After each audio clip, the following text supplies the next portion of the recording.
खुशामदीद नाजरीन, मैं सैयद गौस मोइनुद्दीन आपका INE टुडे पर खैर मकदम करता हूँ। यूं तो होती है हर न्यूज़ पर आपकी नज़र, हम देते हैं रोज़ाना आपके लिए खास खबर।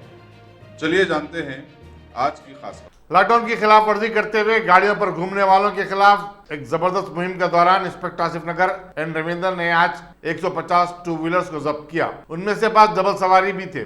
जब्तशुदा गाड़ियों को अंबा टाकीज में रखा गया है और लॉकडाउन के बाद उनके मालिकिन के खिलाफ चालान अदालत पेश किया जाएगा।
Ghazi kidney centre and multi speciality hospital गुर्दे और बवासीर के इलाज का 40 साल मशहूर हॉस्पिटल, जहां हजारों पेशेंट्स क्योर हो चुके हैं। Doctor Husaini international national award winner और दूसरे डॉक्टर्स और लेडी डॉक्टर्स की जेर खिदमत गुर्दे के तमाम अमराज का मुकम्मल ट्रीटमेंट किया जा रहा है। गुर्दे फेल हो चुके हों, डायलिसिस करवा रहे हों, याद रखिए डायलिसिस कोई इलाज नहीं, इससे 1% भी गुर्दे रिकवर नहीं होते। हाँ, डायलिसिस टेम्पररी रिलीफ दे सकता है, लेकिन हमारे ट्रीटमेंट से गुर्दे फिर से फंक्शन में आ सकते हैं। गुर्दे श्रिंक हो गए हों या सिस्ट हो, गुर्दे की पथरी हो, कैसी भी गुर्दे की तकलीफ हो या पाइल्स यानी बवासीर, चाहे ब्लीडिंग हो या कोम, बगैर ऑपरेशन मुकम्मल क्योर ट्रीटमेंट का एक ही centre, Ghazi kidney centre, DLRL main road, opposite Vikas high school, Chandrayangutta, Hyderabad. Cell 9966930824 या 9391326261।